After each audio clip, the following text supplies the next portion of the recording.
پھر اس کے بعد دیوبندی حضرات کیسے بتائیں دیوبندی حضرات کیسے بتائیں قرآن کی بات سب سے زیادہ افضل ہو، جو کتب ہیں وہ صحیح بخاری مسلم، مگر وہ ہم پر یقین نہیں کرتے بلکہ فضائل اعمال اور بحث کی زیور پر کو افضل مانتے ہیں۔ یقیناً یہ کہتے ہیں، بلکہ فرانس کا ایک مسلم تھا بیچارہ، اس نے بتایا تو مجھے آج سے 10-15 سال پہلے کی بات ہے،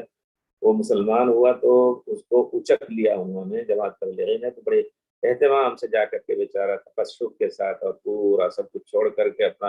حالانکہ وہ اچھے خاندان کا تھا، جا کے بیٹھنے لگا تو روزانہ فضائل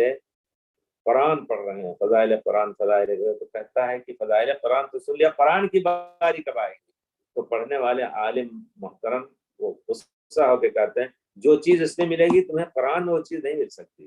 کتنی بے حیائی اور بے شرمی، اور کیا کہا جائے کہ یعنی بے حیائی اور بے شرمی کی بات ہے کہ اس طرح کی بات کہتے ہوئے نہیں دیتے ہیں۔ اللہ تعالیٰ ان کی زبان کیسی بنائے ہے، یا ان کی زبان کیوں نہیں گنگ ہو جاتی ہے اس قسم کی باتوں سے۔ جی یہ چیز ہے بے شک، تو ان کو آپ سمجھانے کی کوشش کریں، لستا علیہم بمسیطر، لا یکلف اللہ نفسا الا وسعہا، جتنا اللہ نے طاقت دی اتنے ہی کہ آپ مکلف ہیں۔ آپ ان کو اگر کوئی آپ کی بات سن رہا ہے تو آپ سمجھانے کی کوشش کریں، نہیں سمجھ رہا ہے تو الحمدللہ دوسرے لوگ ہیں جو آپ کی بات سنیں گے۔